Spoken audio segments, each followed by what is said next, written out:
Welcome to Lead with AI. I'm Dr. Tamara Nall. In each episode, we will take you behind the scenes with visionary leaders shaping the future of AI across public and private sectors. Join us as we explore groundbreaking projects and innovations that are transforming industries and making a real impact on people's lives. Let's dive in.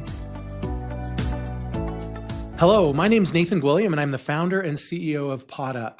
Today, I have the privilege of interviewing Tamara Nall. Tamara is the host of... Hi, Tamara. How you doing? I'm well, thank you. How are you, Nathan? I'm doing great. Tamara is the host of the Lead with AI podcast. This is a brand new podcast that includes conversations about the federal government's AI revolution. They talk about everything from modernizing defense systems to streamlining how citizens can access services. These are stories of real people using technology to solve real problems. Did I describe that right? You did. Absolutely. Absolutely. Is there anything else you'd want to say about what you guys do on the show, what your goal of this podcast is? My goal for Lead with AI is to just really humanize the great work and the efforts that are going on in the government space related to AI. And my hope is that it can be broken down into humanized stories where people can understand how their everyday lives are impacted for the better. I love that you've niched down to focus on government, right? There's so many people talking about AI today, and that you focus on helping people who are working, and I guess not just federal government, but do you also help local city governments and state governments as well? Yes, and my hope is that this podcast will help shine light on some of the great works that they're doing at the city, state, and county levels as well. So you're also the founder and CEO of The Leading Niche. Can you tell us a little bit more about what you do with your company? So we are a federal contractor that provides mission critical services across both civilian and defense agencies. And it runs the gamut across a number of different services, from cybersecurity and IT to health policy and health communications. And we can see every day the impact that our work has on everyday citizens. And we wake up excited every day about being able to shape these agencies and their goals and objectives. And of course, in being a federal contractor, we do work on AI projects as well as see a lot of AI initiatives. And so my hope is that this podcast will be able to highlight some of those extraordinary individuals that are doing good work for me, you, and the rest and other citizens as well. So you have a lot of experience in the space doing federal contracting. Can you tell us a little bit about your experience here? I actually, before I started The Leading Niche, I worked for a large international management consulting firm, and I ran a lot of healthcare projects for them in the data science and data analytics space. And then when I decided to start my own company, The Leading Niche, there was a natural parlay into working on data science and data analytics and IT projects for the federal government as well. It is a huge space, and there are a lot of opportunities both for large and small businesses to play in the space. And I was able to take all of the learning, both educationally and professionally, into the company to build one where we have employees in dozens of different states. We've done work in almost 20 different international countries, just really helping the agencies fulfill their mission. Can you share with us a few of the different agencies that you've worked with? So some of the agencies that we've worked with have been the Centers for Disease Control and Prevention, the U.S. Securities and Exchange Commission, the Drug Enforcement Administration, the VA, the Department of Navy, and it goes on and on. We've been doing this now for a number of years. I have over 18 years in federal contracting experience, and we've been in this space for well over 12 years. And so throughout that time, we've had the pleasure of working side by side by these agency leaders, both in the civilian and the defense spaces. So as government employees listen to this show that you're producing, they're really learning from someone that knows what she's talking about. Absolutely. Absolutely, absolutely. And also what's exciting is that there are a number of people who are very interested in AI and the developments within AI and want to implement them. And so not only will they learn from the guests and what they're doing in their respective offices, hopefully they'll be able to take those best practices and infuse them in their departments as well. You also have an impressive array of degrees from Emory University, Georgia Institute of Technology, Harvard Business School, where you got an MBA, and George Washington University, where you got a doctorate in engineering management and machine learning. What was the hardest part of that educational experience that best prepared you for what you're doing today? I think it was trying to balance all of the classes, quite honestly. And there were several electives, but when you have chemie labs and, coding and programming, sometimes, some classes had to take priorities over others. But the beauty of my education, particularly at the Harvard Business School and then at George Washington University, was that we studied a lot of cases where we looked at real life leaders, both in business and government, and discussed the challenges that they had to face. And I think when I graduated from HBS, we reviewed over 800 cases. So we were ready to just go out into the world and lead at that point. So in my professional career, while it might have not been in some of the challenges that we had to face with our customers and trying to help them come up with solutions, while it might have not been the same situation, we had studied enough cases to be able to think through some of the learnings from that and apply it in a real life situation. So for that, I'm very, very thankful. Yeah, and the reason I'm bringing up all these things, like your education and your experience, is so people can understand that you're credible about this topic that you're going to be discussing on your show. You've also won a whole bunch of awards. USA Today and Wall Street Journal have made you one of their best-selling authors. You're a presidential appointee of the Renewable Energy Advisory Committee. You've been inducted into the Hall of Fame of the ICIC Top 100 Fastest Growing Companies. You've been featured in a bunch of publications, Wall Street Journal, CNBC, Reuters. Which of these awards are you most proud of? I am most proud of one award that you did not mention, which was a corporate culture award, because we are a firm of people at the end of the day who breathe and live and want to have a great life for their families. And so winning that award a couple of times has really shown that our focus on our people is what's most important, because that really is the heartbeat of the organization. So I just wake up every day blessed to have the opportunity to lead, both with the Leading Niche and some other ventures that I have going on as well, including this podcast, this exciting podcast. So I'm thankful, but that's the one that I think I'd be most proud about, because it means that we really focus on our people, which is the lifeline of any organization. You've made a transformation. Earlier in your career, you worked on chemical engineering and you worked in the health IT sector, and you've made this transformation to AI for federal contractors and federal government employees or all government employees. What sparked your interest in making this transition to help people use data for government challenges? I've always been driven by problem solving, and my background in chemical engineering gave me a deep appreciation for structured thinking, systems, and optimization. But over time, I became more interested in how data, rather than physical processes, could be leveraged to make smarter decisions.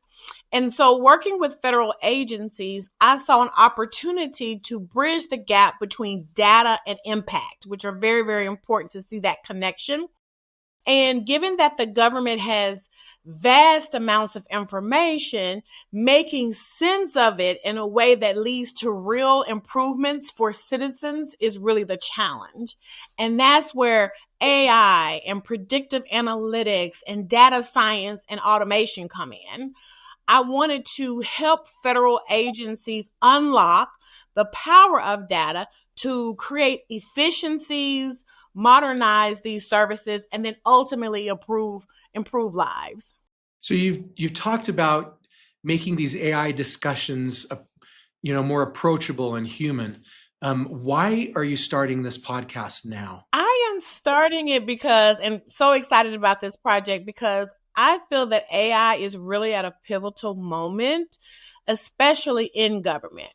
We're seeing major policy shifts, investments, and an increasing number of chief AI officers and AI task forces across agencies, both on the civilian and the defense side. But with all the hype, there's still a lot of confusion. There's some skepticism and even some fear about using AI in some day-to-day roles. And so I wanted to create a space where we can have honest, human-centered conversations about AI, not just about the technology, but the people who are making it work. So in my opinion, Lead with AI is about storytelling, not strategy. It's about bringing AI down to earth and showing how it's already shaping the way that we govern, the way that we serve, and then ultimately the way that we innovate. So you've been working with predictive analytics in government agencies for years, even before this current AI boom. How have you seen the attitudes towards AI evolve in these government settings? So when I first started working with federal agencies, as you mentioned, AI wasn't the buzzword that it is today. Most discussions were around data analytics and business intelligence, automation, and really what we saw most commonly were the phrase like data extraction. There was a lot of excitement and there is a lot of excitement, but still there is a lot of hesitation. So over the years, as AI applications have become more practical, and some of those applications are predictive maintenance in the defense space, fraud detection in finance, natural language processing for customer service, I really feel that government leaders have become more open to exploring its potential. We're not exactly there yet, but this podcast will highlight some of those case studies, if you will, those examples where hopefully people will become more comfortable and AI adoption will drive many leadership mandates as well as, budget allocations. And there will be an increased growing understanding that AI isn't just a futuristic concept. It's here, it's not going anywhere, and it's already improving government efficiency and service delivery. I like how you focus on that impact. You're focusing on the good that can be done with this. Can you share an example of one of these federal AI projects that really excited you because of the impact that you saw from it? So yes, I think the U.S. Department of Veteran Affairs, or what we call the VA, is actually a great example where they're actively integrating artificial intelligence to enhance service for veterans. And the reason why this is a great example is because we all know a veteran, whether it was a family member, whether we served ourselves or, a neighbor or a friend, we can all relate to the services that veterans need given their service to our country. I have a son-in-law who's serving in the Army right now, so I very much relate to the point you're making here. Absolutely. And thank him, please, when you talk to him for his service. It's so important. So the VA's AI vision focuses on developing trustworthy AI capabilities to improve outcomes and experiences for veterans. And in healthcare, the VA is currently leveraging AI to reduce the administrative burdens on clinicians, for example. The VA also launched an AI tech sprint that really aimed at developing AI-driven dictation tools for healthcare providers. So while they're taking notes during medical appointments, and therefore it helps with ultimately provider burnout because they have a lot of cases that they have to see, within a particular day. And then also, if you look at the VA's Office of Research and Development, they're actually using AI to develop and analyze large data repositories, which looks at genomic databases. And ultimately, those results will advance medical research, which will improve veteran health outcomes. And so this is just a few examples within the VA where they have a commitment to harness AI ultimately to improve services for our veterans. Those are some great examples of things that can definitely make life better for our veterans and even our current military. My son-in-law had an example of where a doctor recorded something in his notes that was not accurate, that by how it got written down, and it delayed him months in his progress as in the military.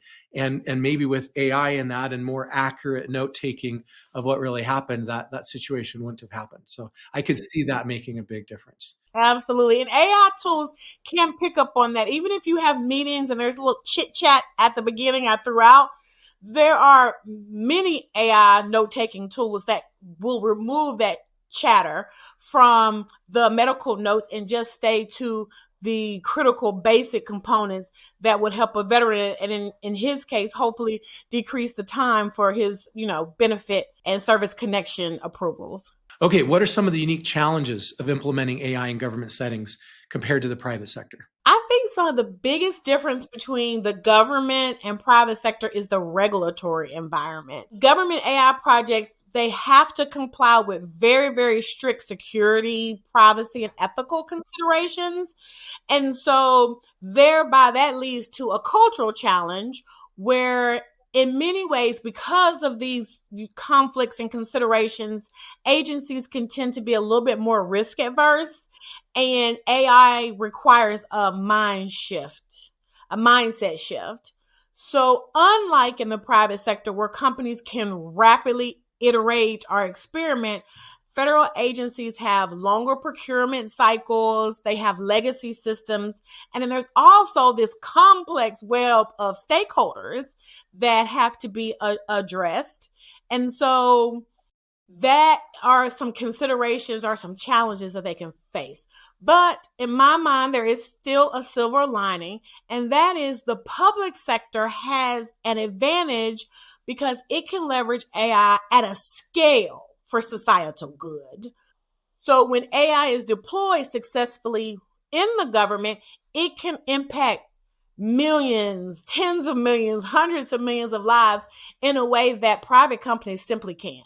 So the complexity that comes from government implementing AI, all the different rules that they have to comply with, and your ability to help them navigate that seems like one of the greatest values that you actually have. You're not just helping them use AI, but you're helping these government organizations to comply with all those standards and to stay legal and to stay within the rules. You've described yourself as bilingual, where you're able to translate between technical and business languages. How important is this skill to advancing AI adoption in government? AI can't succeed if it's only understood by data scientists. Yeah.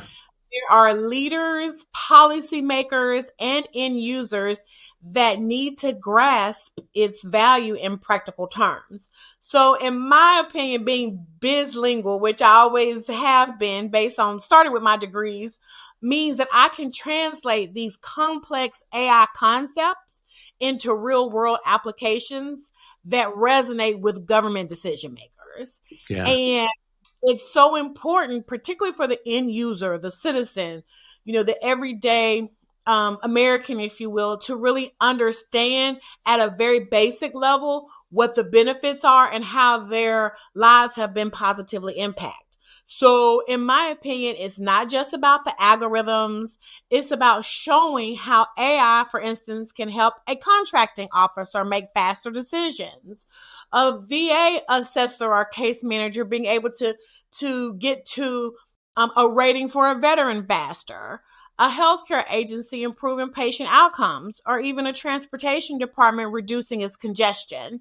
So the ability to connect the dots between technology and the mission impact is what drives AI adoption, and therefore why being bilingual is so important. Yeah, and that sounds like a really good value that you would add to your consulting clients to help them bridge that communication gap. So the leading niche emphasizes both automation and the human component. How do you strike that balance in federal projects? AI should augment, not replace human expertise. So at the leading niche, we focus on solutions that empower government employees rather than make them feel like they're being replaced. And for example, AI can handle repetitive, time-consuming tasks like data entry and fraud detection, allowing human professionals to focus on the higher value work like policy making, strategy, budgeting, and customer service. So in my mind, the key is designing AI tools that enhance human judgment rather than remove it. AI will never fully replace humans, whether in the government sector or in the private sector, because you're always going to need some human component. Because remember, data in is what you get out. So good data in, you'll get good results. Bad data in, you'll get bad results. And you'll always need individuals to really focus on that higher level thinking and strategy that AI will never, ever, ever be able to replace. Yeah. So we view it as a companion, not a competitor. Yeah, the best solutions leverage both the human and AI together. Okay, so your audience that is passionate about using AI in the government setting, they also are real people that have a real life. They're trying to balance this passionate work with family and staying healthy and such. How is your show going to deal with that balance in the life of the AI federal government worker? It is because I'm interviewing real people who have very high profile jobs and very important jobs that are working on imperative AI initiatives. But at the end of the day, they're, daughters and sons and mothers and fathers and sisters and brothers and friends. And they live and they breathe and they're human. And so part of it will be showing the human side of my guest as well, with a priority on what work-life balance they have. And if they don't have it, what are their goals for work-life balance while making and doing impactful work? I've always learned that success isn't just about how much you accomplish, but it's also how you can sustainably keep up with that success and achieve it over time. I think there's always been a glorification of hustle culture where in some cases burnout is seen as a badge of honor. But I've never subscribed to that. For me, prioritizing sleep and mental clarity and overall well-being is a strategic decision and most importantly, a strategic advantage. Because when I'm well rested, I make better decisions, I think more creatively, and I show up as my best self for my team and for my clients. So my advice to anyone who will be listening to the podcast and trying to build something meaningful is to structure your day with intention. And that means prioritizing your deep work, but also schedule breaks, set boundaries, recognize that rest is not a luxury, it's fuel for high performance. And most importantly, you want to surround yourself with the right people so that you're not carrying the burden alone. And hopefully our guests will be able to talk about how they use AI to help have this work-life balance. Because in my opinion, success is a long game. You can't afford to sacrifice yourself in the process. That's such an important part of a show like this for business leaders. So you talked about these business leaders that have been so successful, but I don't know, sometimes you look at those people and you see them as kind of stoic or rigid. You don't see the human side of that. And it seems like you're focusing on more the authenticity of the real you and helping your audience find that. How has authenticity helped you in your journey? So for a long time, I think that there has been this expectation that leaderships, especially in contracting and government contracting, had to be formal, stiff, and strictly business. But I have found that my authenticity is really my superpower. People want to work with and follow leaders who are real, relatable, and human. Yeah. And therefore, being myself, whether that means sharing my excitement about AI, or being transparent about challenges, or simply bringing a warm excitement and humor into my interactions, has allowed me to build stronger connections and trust with my clients and my partners and my team. I feel that there's a sense of trust when I walk in a room. Thankfully, my educational and professional experience kind of helped check those boxes. But it's really about the work. And it goes back to what we talked about earlier, getting the rest, making time for myself, that self-love, that self-focus, but also just being myself. And I feel that being authentic actually fosters innovation. Yeah. Because then people feel like they can bring their full selves to the table. They're more creative, they're open to collaboration, and then they're willing to challenge the status quo. So my goal with this podcast is to change the perception that government employees are just only about paperwork and processes, to show and highlight that there's passion, vision, and purpose behind their work. And that really starts with leaders who are willing to show up as their true, authentic selves. To truly be you, to not be what you think everybody else wants you to be. You're right. How can we ever be innovative if we're not that way? And I was going to say, too, at the leading niche, we don't have titles. I mean, yes, everybody knows I'm the founder and CEO or the president and CEO. But when we're brainstorming about the best solutions for our customers, there are no titles. Even when we're not there are no titles.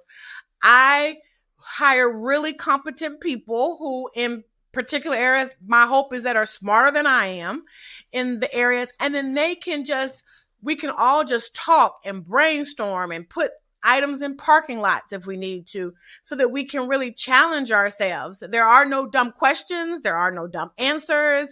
We're just all trying to get to the best solutions for our customers, who are our friends and our partners through this mission focus. What excites you most about the future of AI in the federal government? AI's potential. I mean, if we could just really think about, without boundaries, what the future could be and try to work in baby steps to get there, like how remarkable that is to be able to truly modernize government operations and service delivery. So I am excited about the ability that AI has to improve decision-making, enhance cybersecurity, and then create personalized citizen experience. So AI can help agencies become proactive rather than reactive, and be able to, for instance, predict infrastructure failures before they happen, or, as I mentioned, predict fraud before it escalates. So the next frontier is integrating AI seamlessly into everyday government functions, so that it's not seen as a, quote, extra, but as a core component of how agencies operate.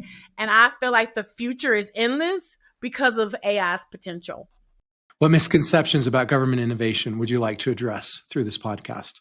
From what I've heard in conversations that I'm a part of, there are a lot of people outside of the government that feels that innovation is slow and bureaucratic, and that most government folks are resistant to change. And while that could be true, as agencies are trying to ensure compliance and accountability, that in no way means that innovation isn't happening and that AI isn't helping the government. And I've been able, in fact, to see firsthand how many federal leaders are actively seeking ways to modernize their operations. They want to use emerging technologies like AI. So the challenge isn't a lack of willingness, it's just navigating the complexity of implementation given and within a system that is designed to be thorough and fair for everyone. So that's one. And I also feel that there's a misconception that AI is just being used to cut costs and reduce headcount and replace human workers. But that reality is a lot more nuanced. It's really about empowering public servants to make data-driven decisions, and therefore ensuring that government resources are used wisely. So again, it goes back to what I said earlier. It's about augmenting human capabilities and not replacing them. And through Lead with AI, we will shift that narrative from skepticism to possibility, and giving people examples of all that is possible with AI, not all that is challenged with AI. Yeah, and you talk about using government resources more effectively. I mean, that's our tax dollars. If we can save money, maybe we can pay less taxes, or maybe that money can go to things that we actually want more. So thank you for helping our government use our tax dollars more effectively. You're welcome. Excited about that. That's a good thing, not a bad thing. So Tamara, what's your vision for the impact this podcast could have on the federal government AI community and public service innovation? I really want Lead with AI to be a platform where people can engage in real, meaningful conversations about AI in government. And my vision is to bridge the gap between AI experts and decision makers, helping agencies implement AI in a way that is ethical, effective, and human-centered, and where people can really, really understand and embrace the possibilities, the endless possibilities that AI has for our government.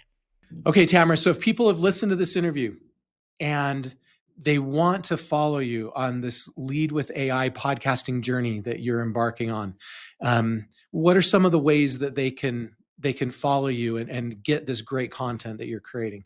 So they can follow me on all platforms with Lead with AI or Lead with AI podcast. And then also on platforms, I am Tamara Nall. That's TAMARANALL. So I'm on all social media platforms as well there. So either one of those, and subscribe to our newsletter so that you can get information every time a new episode comes out. How do they do that? Where do they go to subscribe to that? They go to leadwithaipodcast.com, and there they can subscribe to the website, and you will get all the new information about whenever there's an episode. And be sure to just send any messages. I will respond to all of them. If you have things that you want to highlight that we're doing well, things that you want to highlight for us to improve, we're definitely open. And I look forward to our learning together in this journey. Well, good luck. And I'm sure you're going to be wildly successful with your Lead with AI podcast. Thanks so much, Nathan. I had a great time. Me too. Thanks for tuning in to Lead with AI. I'll see you next time as we continue exploring the cutting-edge innovations shaping AI across the public and private sectors. Until then, keep leading with AI.